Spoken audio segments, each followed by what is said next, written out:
தமிழ்நாட்டினுடைய வணிகத்தில் கண்ணுக்கு தெரியாமல் ராஜபாளையத்துக்காரங்க நிறைய பேருடைய இன்ஃப்ளூயன்ஸ் உண்டு. இந்த வரி சொத்து வரி உயர்த்தினாங்க, கண்ணா பின்னாடி ஏற்றிருக்காங்க. ஏன்னா இந்த முறை ராஜபாளையத்தில் திரு கோபால்சாமி அவர்கள் போட்டியிட வேண்டும் என்ற ஒரு கருத்து பொதுவாக அங்கு பரவலாக நம்மளால பார்க்க முடியும். எல்லாருமே சொல்றாங்க. ஆமா, மீண்டும் வெல்வாரா அப்படின்னு நம்ம கேட்டோம்ல, அதுக்கு வெல்வார் வெல்ல மாட்டார் அப்படின்னு சொன்னா கூட பரவாயில்ல, அவரை நிப்பாட்டவே மாட்டாங்க. அவர் அடுத்து அவர் சீட்டு கொடுக்க போறதும் கிடையாது, கொடுக்கவும் மாட்டாங்க. அடுத்து மாற்றி தான் முதலமைச்சரே மாற்றிடுவாரு. சீமானுடைய வாக்கு வங்கி ஏறவே இல்லை. இந்த ஒரு சர்வே சீமானுக்கும் தெரிஞ்சதுனால தான் அவர் இப்ப நேரடியா யார் அட்டாக் பண்றாருன்னா விஜய் அட்டாக் பண்றாரு. சீமான் அவர் பேசுறாரு, அவரே விஜயை பாராட்டி தான் பேசினாரு, என் தம்பியை யாரும் அடிக்க முடியாது, என்ன அரசியல் காலத்துக்கு வந்துட்டா எதிரி தான் அப்படிங்கிறாரு. மட்டும் மாத்தி பேசுறாரு. இந்த சீமான்கிற குட்டி சாத்தான யாருக்கு மேல ஏவி விடுறாங்க? விஜய் மேல ஏவி விடுறாங்க. 200% ராஜபாளையம் தொகுதியில என்டிஏ வேட்பாளர் தான் வெல்றாங்க.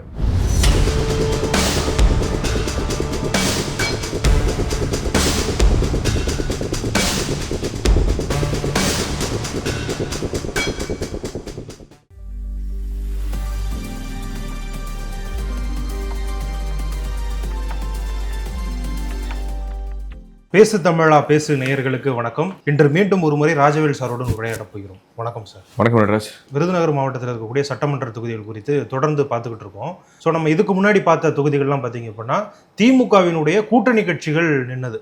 ஸோ அது அதிமுகவுக்கு சாதகமாக இருக்குது அப்படிங்கிற மாதிரி நம்ம சொல்கிறோம். அதில் கூட ஒரு நியாயம் இருக்குது, ஏன்னா கூட்டணி கட்சி தானே, அதனால அதிமுக ஜெயிக்கிறதுக்கு வாய்ப்பு இருக்கு அப்படின்னு. சரி, இப்போ நம்ம பார்க்கக்கூடிய தொகுதி பார்த்தீங்க அப்படின்னா திமுக எம்எல்ஏவே இருக்காரு, சிட்டிங் எம்எல்ஏ தங்கப்பாண்டியன் அப்படிங்கிற ஒருத்தர், திமுகவை சேர்ந்த. ராஜபாளையம் பத்தி சொல்ற? ஆமா, ராஜபாளையம் எப்படிப்பட்ட ஒரு தொகுதி அப்படின்னு சொல்லிட்டு முதல்ல உன்னுடைய பார்வை என்னன்னு தெரிஞ்சுக்கலாமா? எங்க மாவட்டம் தான் இருந்தாலுமே ராஜபாளையத்தை பத்தி நமக்கு அந்த அளவுக்கு தெரியாது. ஏன்னா எங்களை ரொம்ப தூரம் அய்யனார் ஃபால்ஸ் அப்படின்னு ஒரு ஃபால்ஸ் இருக்கு. ஸோ இந்த மாதிரி டூருக்காக அங்கே போனோமே தவிர அங்கே பற்றி நமக்கு நிறைய விஷயங்கள் தெரியாது. ஆனால் இங்கே நம்ம ஃபர்ஸ்ட் டைம் மக்கள் கருத்து எடுக்க போகும்போது தான் தெரியுது அங்கே இருக்கக்கூடிய மக்கள் எந்த அளவுக்கு நாலேஜபிளாக இருக்காங்க. எல்லா விஷயங்களும் அவங்க தெரியுது. நம்ம இப்படி நம்ம உட்காந்து பேசிகிட்டு இருக்கோம்ல, அங்கே ஊரில் ஒரு நார்மலான ஒருத்தரை கூட்டு இப்படி உட்கார வச்சா இதை விட நல்லா பேசுவாங்க அப்படிங்கிற மாதிரி இருக்கு. அந்த அளவுக்கு தெளிவான ஒரு மக்கள் அங்கே இருக்காங்க. நம்ம ஒரு கேள்வி கேட்குறோம் அப்படின்னா ஆளாளுக்கு பார்த்தீங்க அப்படின்னா ஒரு 20 நிமிஷத்துக்கு மோனோலாக் பண்ணிக்கிட்டு இருக்காங்க உட்காந்து. தமிழ்நாட்டினுடைய ஒரு மிக முக்கியமான ஒரு தொழில் கான்ட்ரிபியூஷன்ல ராஜபாளையத்துக்கு ஒரு பங்களிப்பு உண்டு. கண்டிப்பாக. அதாவது நம்ம வெளிப்படையாக நம்ம பார்க்கக்கூடிய இண்டஸ்ட்ரீஸ் அப்படின்னு சொல்லி நம்ம ஒரு செக்மெண்டைஸ் பண்றோம்ல, இதெல்லாம் தொழிற்சாலை நகரங்கள், அதுல ராஜபாளையம் வராது. ஆனா ராஜபாளையம் என்பது ஒரு காலத்தில் உனக்கே தெரிஞ்சிருக்கும், நீ போகும்போது பார்த்திருப்பியே, எங்க திரும்பினாலும் பருத்தி மில்லு, காட்டன். ஆமா, காட்டன் மில்ஸ் அங்கேயும் இங்கேயுமா நம்ம இன்று சொல்றோம், நம்ம திருப்பூர் கோயம்புத்தூர் பத்திலாம் சில ஆட்சி பேசுறோம். ஆனா ஒரு காலத்துல மிகப்பெரிய அளவில் இந்த காட்டன் மில்ஸ் ஃப்ளோரிஷ் ஆகக்கூடிய ஒரு இடமாக ராஜபாளையம் இருந்திருக்கு. அதே மாதிரி தமிழ்நாட்டினுடைய வணிகத்தில் கண்ணுக்கு தெரியாமல் ராஜபாளையத்துக்காரங்க நிறைய பேருடைய இன்ஃப்ளூயன்ஸ் உண்டு. பொதுவாக நம்ம சொல்றது ராஜபாளையத்தில் இந்த சமூகம் இருக்காங்க, அந்த சமூகம் இருக்காங்க. சமூகங்களை எல்லாம் தாண்டி நான் சொல்றேன், most influential persons in all industries. எல்லா தொழில்களிலும் எல்லா துறைகளிலும் மிக முக்கியமான நபர்கள் இந்த ராஜபாளையத்துக்காரர்களாக இருந்திருக்கிறார்கள். ஊரினுடைய பேரே உனக்கு அதனுடைய கதை என்னன்னு சொல்லுது. ஸோ ஒரு பாளையம் என்றாலே பாளையக்காரர்கள் ஆண்ட ஒரு பகுதியை சேர்ந்தது. அவர்கள் பாளையமாக பிரித்திருந்தார்கள். ஸோ அதில் ஒரு பாளையம், ராஜுக்கள் அதிகமாக வசிக்கக்கூடிய ஒரு தொகுதி. ராஜு இனத்தை சேர்ந்தவர்கள் அதிகமாக இருக்கக்கூடிய ஒரு தொகுதியாக பார்க்கப்படுது. எகைன் இட்ஸ் மிக்சட் பேக் தான். உனக்கே தெரியும், தென்காசியுடைய லோக்சபால வரக்கூடிய ஒரு கான்ஸ்டிடுவன்சி. ஒரு சமூக ரீதியாக நான் சொல்றது காஸ்ட்னு எடுத்துக்க வேண்டியதில்லை. ராஜபாளையத்தை ரெப்ரசென்ட் பண்றதுன்னு ஒன்று இருக்குல்ல, representation of Rajapalayam towards any issues. ஒரு வெல்ஃபேருக்காக ராஜபாளையத்தினுடைய கோரிக்கைகளை முன்வைப்பதில் ராஜபாளையம் மக்களிடம் ஒரு மிகப்பெரிய ஒற்றுமை இருப்பதை நான் எண்மண் மக்கள் யாத்திரையின் பொழுது நான் பார்த்தேன். மிகப்பெரிய அளவில் அவங்க அப்ப சொன்ன விஷயம் என்னன்னா, இந்த வரி சொத்து வரி உயர்த்தினாங்கல்ல, கண்ணா பின்னாடி ஏற்றிருக்காங்க. ஒரு பெரிய மனுவே கொண்டு கொடுத்தாங்க. இந்த மாதிரி சார், என்ன சார் இது 1000 ரூபாய் கட்டின இடத்துல 5000 ரூபாய் கட்ட சொல்றாங்க, 5 மடங்கு. நகராட்சியை சுற்றி இருக்கக்கூடிய இடங்கள்ல எல்லாம் 10 மடங்கு, 20 மடங்கு, 30%, 40% கண்ணா பின்னாடி ஏற்றிருக்காங்க. மக்கள் கண்ணீர் வடிக்கிறாங்க. சார் ஒண்ணுமே இல்லை சார், ஒரு ஃபெசிலிட்டி இல்லை, ஒரு வளர்ச்சி இல்லை, ஒரு குடிநீர் இல்லை, சாக்கடை திட்டங்கள் முறையாக இம்ப்ளிமெண்டேஷன் பண்ணப்படலை, தொகுதி அப்படியே இருக்கு சார், வளர்ச்சி பாதையை நோக்கி ஒரு அடி எடுத்து வைக்கல சார், ஆனால் வரி மட்டும் கண்ணா பின்னான்னு போடுறாங்க சார். அதே மாதிரி கரண்ட் பில்லு தாறுமாற ஏறி இருக்கு சார் அப்படின்னு சொல்லிட்டு இந்த மக்களுடைய சிவிக் இஷ்யூஸ் இருக்குல்ல, அந்த மக்களுடைய அடிப்படை பிரச்சனைகள் அதெல்லாம் அவர்கள் கொட்டி தீர்த்ததை பார்க்க முடியுது. நான் சொல்றது இதெல்லாம் நடந்து முடிஞ்சு 3 வருஷம் ஆயிடுச்சு. இப்பயும் அது இருக்கு. அப்படியே இருக்கு. ஆமா, இப்ப என்ன சொல்றாங்கன்னா சென்னையை விட அதிகமா நாங்க வரி கட்டுறோம், ம். அப்படி என்ன எங்களுக்கு நீங்க சிறப்பான வசதிகளை செஞ்சு கொடுத்துட்டீங்க, ம். தீர்வை அப்படிங்கிறது இங்க ஒரு மிகப்பெரிய பிரச்சனையா இருக்கு, ம். வரி வந்து தாறுமாறா போட்டுக்கிட்டு இருக்கீங்க அப்படிங்கிற மாதிரி சொல்றாங்க. ம். தண்ணி வரியை கூட நீங்க ஏத்துறீங்க, ம். அதாவது அடிப்படையா எல்லாருக்குமே அன்றாட பிரச்சனையா இருக்கக்கூடாது தண்ணி வரி, அந்த தண்ணி வரியை வந்து 2-3 மடங்கு நீங்க அதிகரிச்சிட்டீங்க அப்படிங்கிறது அங்க இருக்கக்கூடிய மக்களுடைய பிரச்சனையா இருக்கு. வீட்டு வரிகள் இது கண்டமானைக்கு ஏற்றிட்டாங்க, வரியெல்லாம் கூட்டிட்டாங்க, முனிசிபல்ல இருந்து வரி எல்லாமே கூட தான். தொழில் வரியாக எடுத்துக்கோங்க, வீட்டு வரியாக எடுத்துக்கோங்க, எல்லாமே கிட்டத்தட்ட 100 மடங்கு அதிகமாக தான் போய்கிட்டு இருக்குது. வீட்டு தெருவை வீட்டு தண்ணி தெருவை பாருங்க சார், எப்படி இருக்கு, தண்ணிக்கெல்லாம் டபுள் மடங்கு வாங்குறாங்க சார். திராவிட முன்னேற்ற கழகத்தை சேர்ந்த தங்கபாண்டியன் அவர்கள் 2 முறை இந்த தொகுதியில் எம்எல்ஏவாக வென்றிருக்கிறார். 2016, 2021, 10 ஆண்டுகளாக தொடர்ச்சியாக அவர் வென்று வருவதை நம்மால் பார்க்க முடியுது. 10 வருஷத்துல அவர் ராஜபாளையத்துக்கு என்னடா செஞ்சிருக்காரு அப்படின்னு சொல்லி மக்கள் கிட்ட போயிட்டு கேட்டோம்னா, அவருடைய சொல்லுவாங்கல்ல, வண்டவாளம்லாம் தண்டவாளத்தில் ஏறுதுங்கிற மாதிரி முதல் கேள்வியாக இவர் வெல்வாரா என்று நம்ம கேட்டோம். சிம்பிளான கொஸ்டின். நீங்க இந்த மாதிரி ஒரு எம்எல்ஏ இருக்காரு, 10 வருஷமா இருக்காரு, நீங்க தான் 2 தடவை ஜெயிக்க வச்சிருக்கீங்க. அது 2016 தமிழகம் முழுவதும் அதிமுக வென்று ஆட்சி அமைச்ச பொழுது நீங்க அவரை ஜெயிக்க வச்சிருக்கீங்க. ஸோ இது ஒரு ப்ரோ ஏடிஎம்கே கான்ஸ்டியூன்சின்னு நம்மளால சொல்ல முடியாது. நேஷனலிஸ்டிக் ஓட்ஸும் கொஞ்சம் இருக்கு, காங்கிரஸ்க்கு ஒரு கணிசமான சப்போர்ட்ஸ் இருக்கிறத பார்க்க முடியுது. சீனியர் சிட்டிசன்ஸ் இருக்காங்கல்ல, அவங்களாம் இன்னமும் வந்து காங்கிரஸ் அபிமானம், அது ஒரு தேசிய அபிமானம் கொண்டவர்களாக இருக்கிறார்கள். அதுல ஒரு சின்ன ஒரு ஷிஃப்ட் டுவர்ட்ஸ் பிஜேபி நம்மளால பார்க்க முடியுது. ஒரு சின்ன ஷிஃப்ட் இருக்கு. I won't say like BJP இங்க ஒரு டிசைடிங் ஃபேக்டரானா நான் சொல்ல மாட்டேன். ஆனா பிஜேபிக்கு ஒரு ஓட்டு இருக்கானா 200% இருக்கு. அது எத்தனை சதவீதம்ங்கிறது டிபேட்டபிள், 5, 7, 8, 10 அதெல்லாம் நம்ம டிஸ்கஸ் பண்ணலாம். ஆனா பிஜேபிக்கு ஒரு ஷிஃப்ட் இருக்கிறத பார்க்க முடியுது. அது எல்லாமே காங்கிரஸ் அந்த தேசிய சிந்தனை கொண்டவர்களுடைய வாக்கு இந்த சைடு வந்திருக்கிறத பார்க்க முடியுது. எம்எல்ஏவாக மீண்டும் தங்கபாண்டியன் வெல்வாரா என்ற கேள்விக்கு தோற்பார், ஸ்ட்ரைட்டாவே சொல்றாங்க தோற்பார் அப்படின்னு. யாரு எவ்வளவு பேர் சொல்லியிருக்காங்க தோற்பார் என்று? 54% பேர் சொல்லியிருக்காங்க. வெல்வார் என்று 28% சொல்லியிருக்காங்க. கருத்து இல்லை என்று 18% சொல்லியிருக்காங்க. ஸோ தோற்பார் என்ற அந்த பதிலை சொன்னவர்களுடைய பார்வை என்னவாக இருக்குது? எதனால அவர் தங்கபாண்டியன் தோப்பாரு அப்படின்னு உறுதியா சொல்றாங்க? தங்கபாண்டியன் ஒரு சிறப்பான எம்எல்ஏ முதல் 5 வருடத்தில். ஓகே, நான் இதெல்லாம் செஞ்சேன். எதிர்கட்சியாக இருந்தபோது லிஸ்டே கொடுத்தாராம், நான் இதெல்லாம் செஞ்சிருக்கேன், இதனால எனக்கு நீங்க திரும்ப ஓட்டு போடுங்க அப்படின்னாரு. சரி. ஆனா அதன் பிறகு வந்து அவரை நாங்க பார்க்கவே முடியல, வரவே இல்லையே அப்படிங்கிற மாதிரி நிறைய பேர் சொல்றாங்க. அவருடைய சமூகமும் சொல்றாங்க, அவர் வந்து நாடா சமூகத்தை சேர்ந்தவர், அவர் வந்து அந்த சமூக மக்களுக்கு கூட செய்யல, முதல்லையாவது அந்த சமூகத்து மக்களுக்கு அதிகமா செஞ்சுட்டு எங்களுக்கு எல்லாம் கம்மியா பண்ணாரு, இப்ப யாருக்குமே பண்ணல அப்படிங்கிற மாதிரி சொல்றாங்க. சோ அதுதான் அவருக்கு இருக்கக்கூடிய பிரச்சனையா இருக்கு. இதுல இன்னொன்னு பார்க்கணும், ஏன்னா இப்ப ஒரு சில தொகுதிகள் நம்ம போகும்போது இவர் வந்து 10 வருஷம் எம்எல்ஏவா இருக்காருன்னா 10 வருஷம் ஒண்ணுமே செய்யாம இருப்பாரு. ஒரு 5 வருஷம் கொஞ்சம் நல்லா மக்களை சந்திச்சு பேசிட்டு இப்ப அடுத்த 5 வருஷம் ஒன்றும் பண்ணாத போது அதுவுமே இவருக்கு வந்து ஒரு மிகப்பெரிய எதிர்ப்பா இருக்கு. இன்னொரு விஷயம் என்னன்னா, இவர் வந்து இந்த தொகுதியில 3 தடவை போட்டிட்டு இருக்காரு. 11, 16, 21. இந்த 11ல இவரை எதிர்த்து வென்றவர் யாருன்னா கோபால்சாமி, அதிமுகவை சேர்ந்தவர். தற்போது அவர் பாரதிய ஜனதா கட்சியில் இருக்கார். அது ரொம்ப ஒரு பெரிய பிளஸ். ஏன்னா இந்த முறை ராஜபாளையத்தில் திரு கோபால்சாமி அவர்கள் போட்டியிட வேண்டும் என்ற ஒரு கருத்து பொதுவாக அங்கு பரவலாக நம்மளால பார்க்க முடியும். எல்லாருமே சொல்றாங்க. ஆமா, கோபால்சாமி அவர்கள் நின்றால் 200% ராஜபாளையத்தில் வெல்வார் அப்படிங்கிற அளவுக்கு. ஏன்னா இந்த தங்கபாண்டியனை அவர் மட்டும் தான் தோக்கடிச்சிருக்காரு. 3 தேர்தலில் தொடர்ச்சியாக நின்றவரை 11ல் அவர் தான் வீழ்த்தி இருக்கிறார். அப்ப 50%க்கும் அதிகமான வாக்குகளை கோபால்சாமி பெற்றிருக்கிறார். கோபால்சாமி சொல்லி ஏற்கனவே நின்று அவர் ஏற்கனவே மக்களுக்கு நல்ல ஒரு திட்டம், எந்த ஒரு ஜாதி அடிப்படையில் இல்லாமல் செயல்பட்டவர். அவர் வந்து இங்கே நிற்க போறதாக ஒரு பேச்சு அடிபடுகிறது. அதனால் அவர் வந்தார் என்றால் கண்டிப்பாக எல்லா தர மக்களுக்குமே கோபால்சாமியை நின்று ஜெயிக்க வைப்பதற்கு 100க்கு 100 வாய்ப்பு இருக்குது. முன்னாள் எம்எல்ஏ கோபால்சாமி அவர்களுக்கு பெரும்பான்மை ஆதரவு கிடைக்குங்கிறதுக்கு பேச்சு அடிபடுது பொதுமக்களிடம். கோபால்சாமி அவர்களை பொறுத்தவரை அவர் என்ன சமூகம் என்று உங்க எல்லாருக்குமே தெரியும் இல்லையா? நாயுடு சமூகத்தை சேர்ந்தவர். ஸோ அங்க இருக்கக்கூடிய லிங்குஸ்டிக் மைனாரிட்டிஸினுடைய ஓட்டு, நான் ஏற்கனவே சொன்ன மாதிரி ராஜபாளையத்தில் ராஜூஸ் அவர்களும் தெலுங்கு மொழி பேசக்கூடியவர்கள் தான். ஸோ அவர்களுடைய சமூகத்தினுடைய ஆதரவு என்பதும் கோபால்சாமி அவர்களுக்கு இருக்கிறது. அவர்கள் ஓப்பனா என்ன சொல்றாங்கன்னா, சார் இது காஸ்ட் டிவைட் அப்படிங்கிறதெல்லாம் தாண்டி கோபால்சாமி அவர்கள் 2011 16 வரை, அப்போது அனைத்து அண்ணா திராவிட முன்னேற்ற கழகம் ஆட்சி அமைச்சிருந்தது, அம்மா அவர்கள் இருந்தாங்க. அந்த காலகட்டத்தில் எங்களுக்கு நிறைய நலத்திட்டங்கள் கொண்டு வந்தார். ஸோ அன்பார்ச்சுனேட்லி அதற்கு பிறகு எங்களால் அவரை எலெக்ட் பண்ண முடியல. ஒரு நல்ல மனிதரை இழந்து விட்டோம் என்ற ஒரு உணர்வு எங்களுக்கு இப்போது வருகிறது. 10 ஆண்டுகளுக்கு பிறகாவது நாங்கள் ஒரு சரியான முடிவை எடுக்க வேண்டும் என்று நாங்கள் நினைக்கிறோம். பாரதிய ஜனதா கட்சியின் சார்பாக திரு கோபால்சாமி அவர்கள் ராஜபாளையத்தில் போட்டியிட்டால் நாங்கள் அவர்களுக்கு வாக்கு செலுத்த தயாராக இருக்கிறோம் அப்படிங்கிறத ஓப்பனா சொல்றாங்க. ஏன்னா நான் ஏற்கனவே சொன்ன மாதிரி நான் எண்மணி மக்கள் யாத்திரை போயிருந்த பொழுது இந்த தொகுதியில எங்க திரு அண்ணாமலை அவர்கள் பேசினாரா எனக்கு நல்லா நினைவுல இருக்குது. அது வந்து ஒரு கோவில், ஒரு வீரன் கோவில் மாதிரியான ஒரு கோவில், பக்கத்துல ஒரு குளம், அதை ஒட்டிய ஒரு இடத்துல ஒரு 4 முனை சந்திப்பில் நின்றுதான் பேசினார். நான் முதல் முறையாக பார்த்தேன் ராஜபாளையத்தில் கணக்கற்ற வயதானவர்கள், 50, 60 வயது, 70 வயதை கொண்ட பெண்கள் வெளியில் வந்து அண்ணாமலைக்கு ஆதரவு தெரிவித்து அந்த ராஜபாளையத்துல நாங்க எக்ஸ்பெக்ட் பண்ணதை விட பெரிய க்ரௌட் டர்ன் அவுட் ஆச்சு, மிகப்பெரிய க்ரௌட் டர்ன் அவுட் ஆச்சு.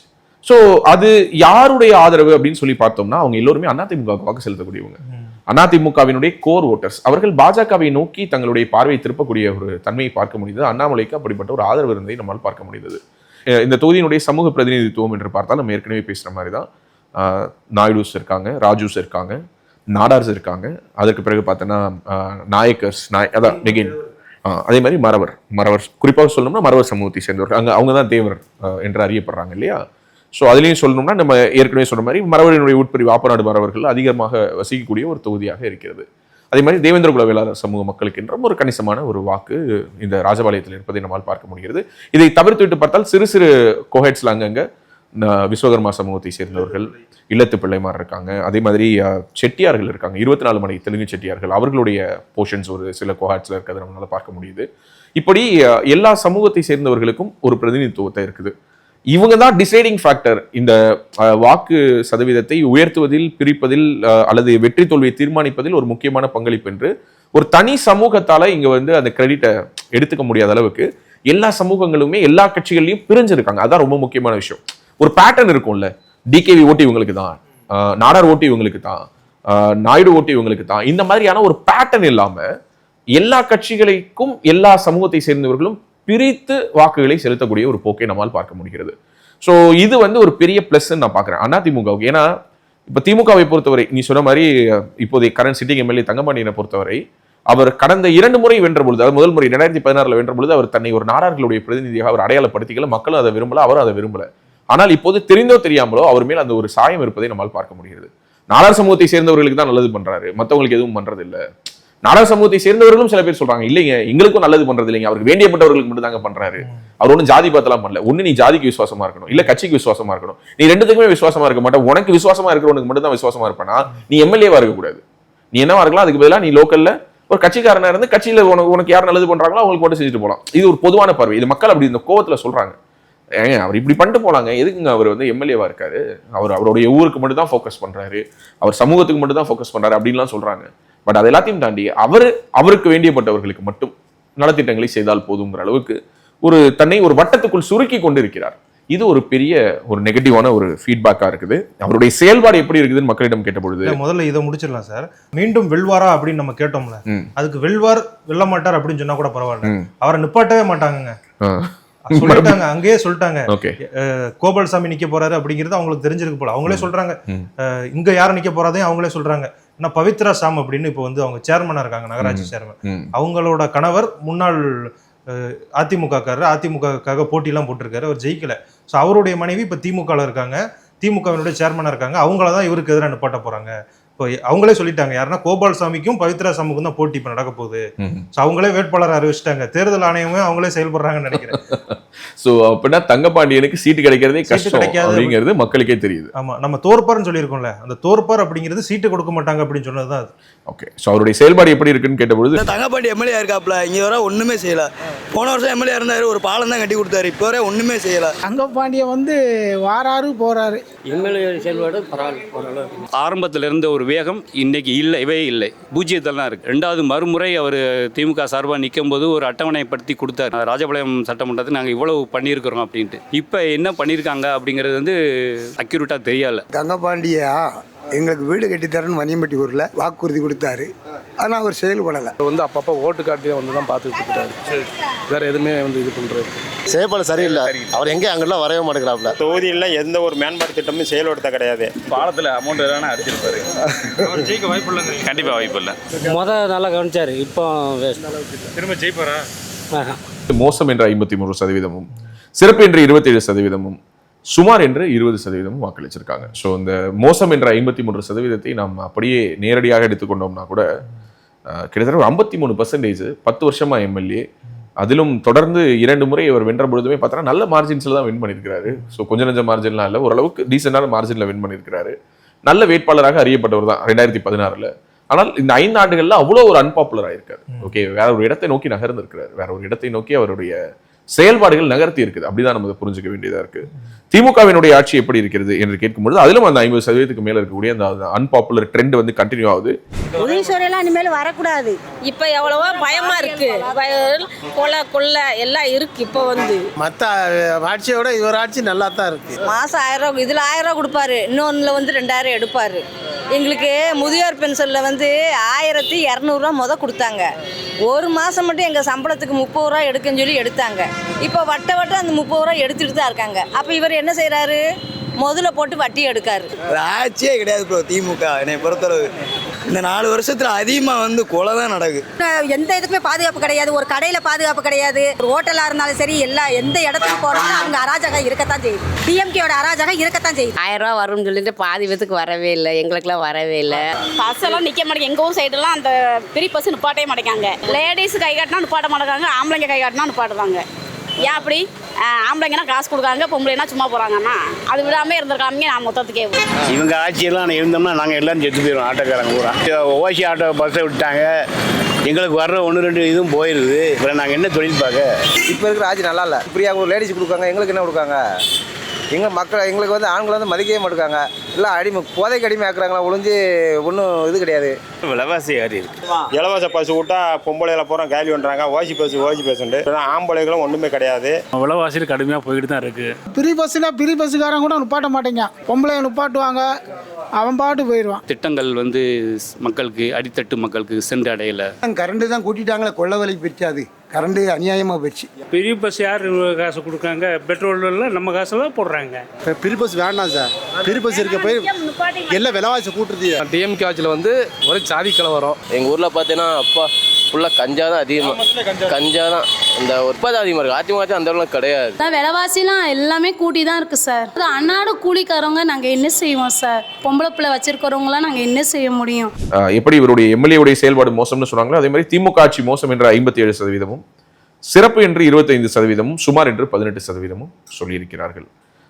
இப்படி இந்த இரண்டத்தையுமே நம்ம ஒரே மாதிரி தான் பார்க்குறோம். ஆல்மோஸ்ட் எம்எல்ஏவோட செயல்பாடும் திமுக ஆட்சியும் சேமா இருக்கு. மற்ற தொகுதிகளில் கொஞ்சம் வேரியேஷன்ஸ் இருக்கும். அதாவது என்னன்னா எம்எல்ஏ மோசம் கவர்மெண்ட் நல்லா இருக்குங்குவாங்க, கவர்மெண்ட் மோசம் எம்எல்ஏ பெட்டருங்குவாங்க. ஆனா இங்க 2 பேருமே ஒரே மாதிரி தான். அதற்கான காரணம் என்னன்னா ஆளுங்கட்சி எம்எல்ஏ. ஸோ இந்த கூட்டணி கட்சிகள்ங்கிற பொழுது அந்த கூட்டணி கட்சி எம்எல்ஏவுக்கும் திமுகவுக்குமான தொடர்பு இல்லைங்கிறத மக்கள் உணர்ந்து டிஃபர் பண்றாங்க. கவர்மெண்ட் நல்ல கவர்மெண்ட் தாங்க, ஆனா இவர் மோசங்கிறாங்க. இல்ல இவர் நல்லவருங்க, ஆனா கவர்மெண்ட் தாங்க கெட்ட பேர் ஏற்படுத்துதுன்னு ஸ்கீம்ஸ் திட்டுறாங்க. எங்களுக்கு வந்து பஸ்ல ஏத்தல, இறக்கல, கண்டக்டர் திட்டினாரு, 1000 ரூபாய் கொடுக்கல, ரேஷன் கடைக்கு போனோம், பொருள் இல்ல, கரண்ட் இல்ல, இப்படி ஏதோ ஒண்ணு சொல்றாங்க. ஆனா இங்கு திமுக எம்எல்ஏங்கிறதுனால கவர்மெண்ட்டுக்கு மேல என்ன அசஸ்மெண்ட் வைக்கிறாங்களோ அதே தான் அவங்க திமுக எம்எல்ஏ மேலேயும் வைக்கிறாங்க. ஸோ அடுத்த கேள்வி மிக முக்கியமான ஒரு கேள்வி.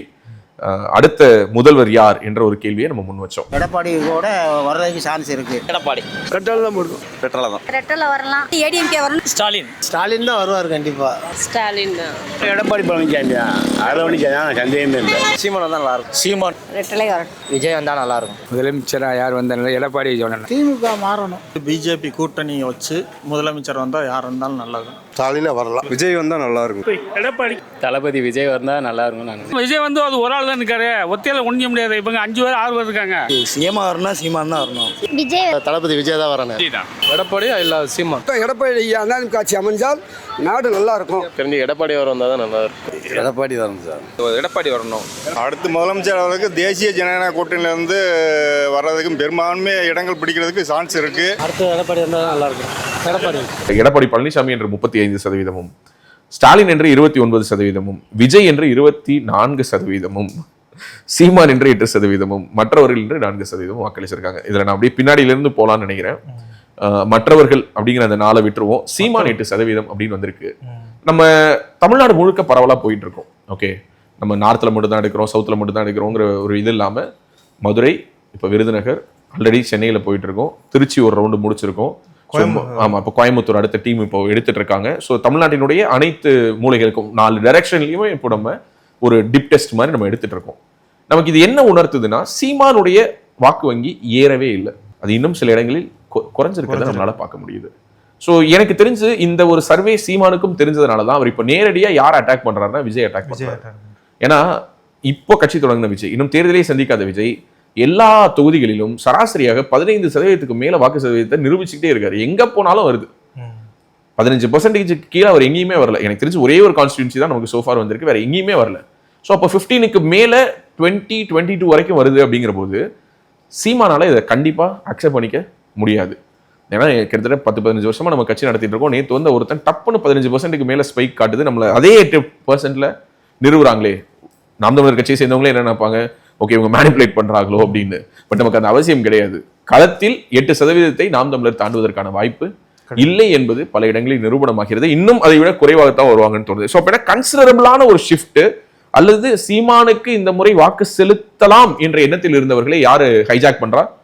விஜய் ஹைஜாக் பண்றாங்க. அவங்க என்ன சொல்றாங்கன்னா, இப்ப நிறைய பேர் என்ன நினைச்சுக்கிட்டு இருப்பாங்க, தமிழ் தேசிய கொள்கையை ஒருத்தவங்க பிடிச்சுக்கிட்டு சீமானுக்கு ஓட்டு போட்டாங்க அப்படின்னு இருக்கலாம். ஆனா அப்படி கிடையாது. எல்லாருமே ஒரு மாற்றம் வேணும், சீமானுக்கு ஓட்டு போடுறேன், மாற்றம் வேணும் போடுறேன் அப்படின்னு தான் சொல்றாங்க. 2 தடவை அவர் நின்ட்டாருங்க. அவங்க கணக்குப்படி 2 தடவை 3 தடவை அவர் நிற்கிறாரு, தனியாக நிற்கிறாரு, ஜெயிக்க மாட்டாரு. நாங்கள் போட்டு வேஸ்ட்டாக தான் போகுது. விஜய் போட்டு ஜெயிச்சுட்டா என்ன பண்ண, அதனால நாங்கள் அவருக்கு போடுறோம். இன்னொரு விஷயம் இதில் முக்கியமான ஒரு அப்சர்வேஷன் என்ன, எங்கெல்லாம் வந்து எடப்பாடி பழனிசாமி அவர்கள் வந்து ஸ்டாலினை விட லீடு அதிகமாக போகிறாரோ அங்கெல்லாம் வந்து ஆல்மோஸ்ட் விஜயுடைய பர்சன்டேஜும் அதிகமாக தான் இருக்கு. ஸோ அப்போ எல்லோரும் சொல்லக்கூடிய ஒரு ஈக்குவேஷன் தான், ஒருவேளை அதிமுக, தமிழக வெற்றி கழகம், பாஜக இந்த மாதிரியான ஒரு அலையன்ஸ் ஒருவேளை ஏற்கனவே இருக்கக்கூடிய என்டிஏக்குள்ளார டிவிக்கு வந்தா திமுக மிகப்பெரிய தோல்வியை சந்திக்கும். கண்டிப்பா மிகப்பெரிய தோல்வியை சந்திக்கும். அது ரொம்ப எவிடென்ட்டா தெரியுது. ஸோ இந்த ஒரு ஃபேக்டர் எல்லாத்தையும் கன்சிடர் பண்ண வேண்டிய ஒரு இடத்துல விஜய் இருக்கிறதா நான் பார்க்குறேன். ஏன்னா 22% cannot be a winning percentage. 24% வச்சிருக்காரு, ஜெயிக்க முடியாது. இந்த 35 ஜெயிக்கலாம். யாரு? எடப்பாடி பழனிசாமி அவர்களிடம் இருக்கக்கூடிய 35% என்பது வெற்றிக்கான சதவீதம். ஸ்டாலினிடம் இருக்கக்கூடிய 29% ஒரு 35 ஆக்கிறதுக்கு முயற்சியாவது பண்ணலாம். ஆனா 24 இருக்கிறத 35 கொண்டுட்டு வருதுங்கிறது இந்த தேர்தலில் சாத்தியம் இல்லை. விஜய்க்கு எதிர்காலம் இருக்குதானே இருக்குது, தமிழக வெற்றி கழகத்துக்கு எதிர்காலம் இருக்குதானே இருக்குது. இந்த தேர்தலில் வெற்றிக்கான வாய்ப்பு இருக்குதா அப்படின்னா Vijay will be a spoiler. ஒன்று திமுக ஜெயிப்பதற்கோ அல்லது ஒரு தொகுதியில் அதிமுக ஜெயிப்பதற்கோ விஜய் பிரிக்கக்கூடிய வாக்குகள் ஒரு காரணமாக இருக்குமே தவிர அதை தாண்டி பெரிய காரணம் இருக்காது. ரெண்டாவது இன்னொரு முக்கியமான விஷயத்தை இந்த இடத்துல நான் பதிவு பண்ணணும்னு நினைக்கிறேன். மிக கடுமையான விமர்சனங்களை தமிழக வெற்றி கழகத்தின் மேல் மற்ற எந்த கட்சிகளை காட்டிலும் யார் இப்ப களத்தில் வச்சுட்டு இருக்கா அப்படின்னா நாம் தமிழர் தான் வைக்கிறாங்க. திமுக கூட விமர்சிக்கல, திமுக கூட அமைதியா கடந்து போறாங்க. ஏன் அவங்க அமைதியா கடந்து போறாங்கன்னா அவங்க செய்ய வேண்டிய வேலை யார் செஞ்சுட்டு இருக்கா? சீமான். ஆமா, நாம் தமிழர் செஞ்சுட்டு இருக்காங்க. ஸோ நாம் தமிழருக்கு அது வேலை திட்டமாகவே கொடுக்கப்பட்டிருக்கு. விஜயை திட்டணும், விஜயை காலி பண்ணும். விஜயை ஏன் காலி பண்ணணும்னு நினைக்கிறாங்க? ஏன் சீமான விட்டு திட்ட வைக்கிறாங்க? உன்னோட பார்வை என்ன? ஸோ ஃபர்ஸ்ட்டு வந்து ஒரு ஆளுங்கட்சியாக இருந்துக்கிட்டு பூசா வர்றவங்கள வந்து நம்ம திட்டக்கூடாது அப்படிங்கிறது ஒன்றா இருக்கலாம். இன்னொன்று திமுக ஓட்டுக்களை தான் விஜய் பிரிக்கிறாரு அப்படிங்கிற மாதிரி ஒரு பார்வை இருக்குது. ஸோ அப்படி இருக்கும்போது சீமான் வந்து திமுகவை நேரடியாக எதுக்குறாரு. ஸோ அவங்க 2 பேருக்குள்ள சண்டை வச்சுக்கிட்டோம்னா சீமானே இவரை திட்டாரு, அப்போ திமுக வாக்களை இவர் பிரிக்க மாட்டாரு அப்படிங்கிற மாதிரி ஒரு நரேட்டிவ் கொண்டு. ஆக்சுவலி நீ சொன்ன ஃபர்ஸ்ட் விஷயம் ரொம்ப வேலிட். என்னன்னா திமுக என்ன நினைக்குதுன்னா என் தரத்துக்கு நான் அவங்க கூட சண்டை போடக்கூடாது அப்படிங்கிற மாதிரி அவங்க நினைக்கிறாங்க. ஆனால் அவங்களுக்கு தெரியுது விஜய் வந்து அவங்களை நோக்கி தான் வராருன்னு. ஸோ அதனால அவங்க என்ன பண்றாங்கன்னா இந்த ஃபைட்டுக்குள்ளார தான் இறங்கினா இப்போ ஓகே, நம்ம இப்போ இந்த ஒரு படத்துல வந்து கவுண்டமணியை வந்து செந்தில் பயங்கரமா தூண்டி விட்டுக்கிட்டே இருப்பாரு. கோவம் வரலையானே என்ன அடிங்கனேன்னு சொல்லிட்டு ஒரு கட்ட வரைக்கும் கவுண்டர் பொறுமையா போயிட்டே இருப்பாரு. கோவம் வந்த உடனே போட்டு சாத்துன்னு சாத்திடுவாரு. அவர் உடம்புக்குள்ளார ஒரு குட்டி சாத்தானை ஏவி விட்டுருப்பாங்க, இந்த குட்டி சாத்தான் தெரிச்சு ஓடும். அந்த மாதிரி இப்போ இந்த சீமான்கிற குட்டி சாத்தானை யாருக்கு மேல ஏவி விடுறாங்க? விஜய் மேல ஏவி விடுறாங்க. ஏன்னா ஸ்ட்ரெயிட்டா இப்ப போய் அடிச்சா கவுண்டமணி வந்து செந்தில் லெவலுக்கு இறங்கணும். அதனால திமுக தாவேக லெவலுக்கு இறங்கி சண்டை போறதுக்கு பதிலா வேற ஒருத்தங்களை ஏவி விடுறது. இப்ப விஜய் திரும்ப போட்டு அடின்னு அடிச்சாருன்னு வச்சுக்கோங்க, தெரிச்சு ஓடிடுவாங்க. அதுதான் அவர் மாநாட்டில் பண்ணாரு. சிங்க கதை சொல்லி நான் வந்து உயிரோட இருக்கிறதையும் தன்னை விட பெரிய மிருகத்தை தான் வேட்டையாடுவேன், இந்த செத்து போனது, கெட்டு போனது, நாரி போனது, இதெல்லாம் வந்து நான் சீண்ட மாட்டேன் அப்படிங்கிற மாதிரியான ஒரு குட்டி கதையெல்லாம் சொன்னாரு. பட் பியாண்ட் தட் ஒரு விஷயத்தை நம்மளால தெளிவா புரிஞ்சுக்க முடியுது. நாம் தமிழர் கட்சிக்கு வாழ்வா சாவா போராட்டம் இந்த தேர்தல். அதனால் திமுக சீமானுக்கு ஃபண்டு பண்ணி விஜயை திட்டுங்கன்னு சொல்லலைனாலும் வேற வழி இல்லாம சீமான் யாரை திட்டிதான் ஆகணும்? விஜய் திட்டி, வேற வழியே இல்லை. இந்த முறை அவருக்கு இருக்கக்கூடிய த்ரெட்டு அதிமுகவோ திமுகவோ இல்லை. தெளிவாவே தெரியும் சீமானுக்கு இந்த முறையும் என்ன தேர்தல் களம் என்பது பயிற்சி தான். இந்த முறையும் பயிற்சி இல்லை முயற்சி, இது 2ல் 1 தான். அதற்கு மேல வளர்ச்சி என்பது இல்லை. அப்படி இருக்கும் பொழுது தன்னுடைய இடத்தை தக்க வச்சுக்கணும். சாலிடா தான் தான் 3வது இடம்னு நிரூபிச்சிட்டாரு. ஓடுனது எத்தனை பேர்? 3 பேர் தாங்கிறது வேற விஷயம். ஆனாலும் 3வது இடம் தனக்கு தான் அப்படிங்கிறத அவர் டிக்ளேர் பண்ணிட்டாரு. இப்போ டிக்ளேர் பண்ணதுக்கு பிறகு அந்த 3வது இடத்துக்கும் போட்டிக்கு ஒருத்தன் வரான். அவன் எங்க வரான்னா முடிஞ்சா 2வது இடத்துக்கே போயிடுவான் போல இருக்கு. வேகமா வரான். வேகமா வரவனை தடுக்கிறதுக்கு என்ன பண்றது? அவதூறுகளை அள்ளி தெளிக்கணும். வா பார்த்துக்கலாம், என்ன பேசணுமோ பேசுவோம், என்னென்ன சொல்ல முடியுமோ சொல்லுவோம். என்னுடைய தம்பி, என்னுடைய இனம், யார் வேற யார், விஜய் வந்தா என்ன தப்பு, யார் யாரோ வராங்க, இப்படியெல்லாம் பேசிக்கொண்டிருந்த வாய்கள் இன்னைக்கு அவதூறுகளை அள்ளி வீசுவதை நம்மால் பார்க்க முடிகிறது. ஆனால் களம் நாம் தமிழர் கட்சிக்கு மிகப்பெரிய அதிர்ச்சி வைத்தியம் கொடுப்பதற்கு காத்து கொண்டிருக்கிறது என்பதை நம்மால் உணர முடிகிறது. மிகப்பெரிய அதிர்ச்சி வைத்தியம் கொடுக்க போறாங்க. அதுல விஜய்க்கு காட்டக்கூடிய அந்த 20% ஸ்பைக்குங்கிறது எல்லா தொகுதிகளிலும் இருக்கிறது, அது இந்த தொகுதியிலும் இருக்கிறது என்பதை நம்மால் உறுதியாக சொல்ல முடிகிறது. ஆனா வின் பண்ண மாட்டாங்க. கன்சிடரபிளான ஒரு சைஸ் ஆஃப் ஓட்ஸை ராஜபாளையத்திலும் தமிழக வெற்றி கழகம் பெறும். இந்த தொகுதியில் தற்போதைய கள நிலவரப்படி இந்த வீடியோ பதிவு பண்ணி கொண்டிருக்கக்கூடிய இந்த நாளில், இந்த செப்டம்பர் மாதம் 1ஆம் தேதியை ஒட்டி இருக்கக்கூடிய இந்த நாளில் நாம் சொல்லக்கூடிய நம்மளுடைய கருத்து கணிப்பின் மூலமாக நம்ம அறிந்த விஷயமாக நம்ம பதிவு பண்ண வேண்டிய விஷயம் என்னன்னா, ராஜபாளையம் தொகுதி அனைத்து இந்திய அண்ணா திராவிட முன்னேற்ற கழக பாஜக கூட்டணிக்கு மிகவும் வலு சேர்க்கக்கூடிய ஒரு தொகுதியாக இருக்கிறது. மீண்டும் ஏற்கனவே இந்த தொகுதியில் எம்எல்ஏவாக இருந்த கோபால்சாமி அவர்கள் போட்டியிட்டால் 200% வெல்வதற்கான வாய்ப்புகள் அவருக்கு பிரகாசமா இருக்கு. தற்போதைய எம்எல்ஏ திரு தங்கபாண்டியன் அவர்கள் போட்டியிட மாட்டார். போட்டியிட்டால் தோல்வியை தான் தழுவுவார். இதில் இன்னொரு விஷயம் சொல்லணும். நீங்கள் சொல்லியிருந்தீங்க இங்கே வந்து தேசியத்தை மையமாக கொண்ட வாக்குகள் நிறைய இருக்குது அப்படின்னு. நம்ம வந்து எடப்பாடி பழனிசாமி அவர்கள் முதல்வர் ஆவார் அப்படின்னு 35% சொல்லியிருக்காங்களா? ஆமாம், 35% சொல்லியிருக்காங்க. இந்த 35ல் 10% வாக்குகள் தேசிய ஜனநாயக கூட்டணி சார்பாக நீங்கள் யாரை அனுப்பினாலும் நாங்கள் ஓட்டு போடுவோம் அப்படிங்கிற மாதிரி. அந்த அளவுக்கு அந்த ராஜு கம்யூனிட்டி தெளிவாகவே அவங்க சொல்றாங்க, நாங்கள் வந்து பாஜகவை ஆதரிக்க போகிறோம். எக்ஸாக்ட்லி. ஏன்னா ராஜூஸை பொறுத்த வரைக்கும் நான் ஏற்கனவே சொன்னேன், அவங்க வந்து ஒரு பிளாக்கா ஓட் பண்ணுவாங்க. என் பிளாக்கா எப்படி இப்போ ஜமாத்துல கூட்டம் போட்டு பேசுறாங்க, திருச்சபைகள் மூலமாக இங்க வந்து உத்தரவுகள் பிறப்பிக்கப்படுதுன்னா நம்ம சொல்றோம் இல்லையா, மத ரீதியாக, அப்படி இன ரீதியாக அவங்க ஒரு முடிவு எடுத்தாங்கன்னா அத்தனை ஓட்டுகளும் ஒரே மாதிரியே தான் இருக்கும். அவங்களுக்குள்ள டீவியேஷன்ஸே இருக்கக்கூடாது. ஸோ ரெண்டாவது அதை வந்து அவங்க எப்படி பாக்குறாங்கன்னா, அவங்களுக்கு வந்து அவங்களுடைய சமூகம் சார்ந்து எந்த விதமான பெரிய கோரிக்கைகளும் கிடையாது. இப்போ பட்டியல் வெளியேற்றம், எங்களை பிசியிலேருந்து எம்பிசி கொண்டு வாங்க, அது பண்ணுங்க இது பண்ணுங்க, இதெல்லாம் அவங்களுடைய கோரிக்கைகள் இல்லை. அவங்களுடைய கோரிக்கை ஒன்று தான், ராஜபாளையம் வளரணும். தொழில் ரீதியாக எங்களுடைய தொழிலுக்கு இடையூறுகள் இருக்கக்கூடாது.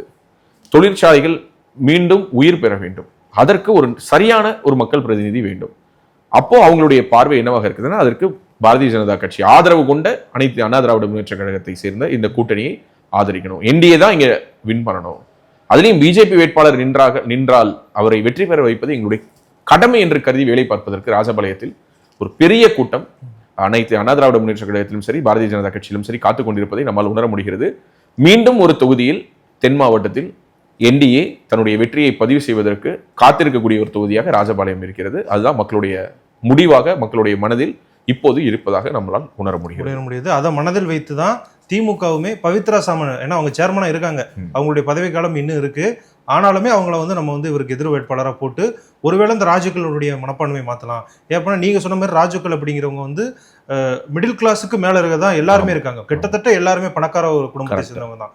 ஸோ அவங்களுடைய அந்த மென்டாலிட்டியை நம்ம மாற்றணும். அவங்க சமூகத்தை சேர்ந்த ஒருத்தவங்களை எதிர் வேட்பாளர் நிப்பாட்டணும் அப்படின்னா கொஞ்சம் டஃப்பாக இருக்குமே அப்படிங்கிற மாதிரி தான் சிந்தனை பண்ணுறாங்க.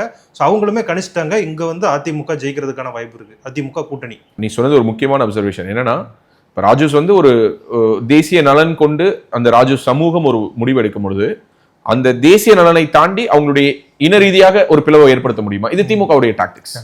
அவங்க பொதுவாக சொல்றது என்னன்னா, நாங்கள் வந்து சாதி பார்த்து எங்கெங்க நிறுத்துவோம், நாங்கள் சமூக நீதிங்க, நாங்கள் வந்து பெரியார் வழி அண்ணா வழிங்கிறது. ஆனால் எந்த தொகுதியில் எந்த ஜாதியோ அவங்கள பார்த்து தான் வேட்பாளர் நிறுத்துவாங்க.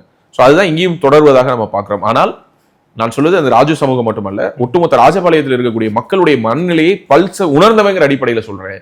இந்த திமுக செய்யக்கூடிய இந்த மாதிரியான ஒரு சில்லறையான வேலைகளை எல்லாம் ஒதுக்கி புறம் தள்ளிவிட்டு, அது ராஜு சமூகமாக இருக்கட்டும், நாடார் சமூகமாக இருக்கட்டும், தேவேந்திர குல வேளாளர் சமூகமாக இருக்கட்டும், இல்லத்து பிள்ளைமார் சமூகமாக இருக்கட்டும், அங்க இருக்கக்கூடிய அனைத்து சமூகங்களும் அந்த தொகுதியினுடைய வளர்ச்சிக்கு யார் வேண்டும் என்றுதான் பார்த்து வாக்கு செலுத்த போகிறார்கள். அப்படித்தான் இந்த தொகுதியினுடைய தேர்தல் முடிவுகள் இருக்க போகிறது என்பதை இப்பொழுதே நம்மால் உணர முடிகிறது. இது எழுதி இன்னைக்கே கையெழுத்து போட்டு தரேன். 200% ராஜபாளையம் தொகுதியில என்டிஏ வேட்பாளர் தான் வெல்றாங்க. அதில் மாற்று கருத்தே கிடையாது.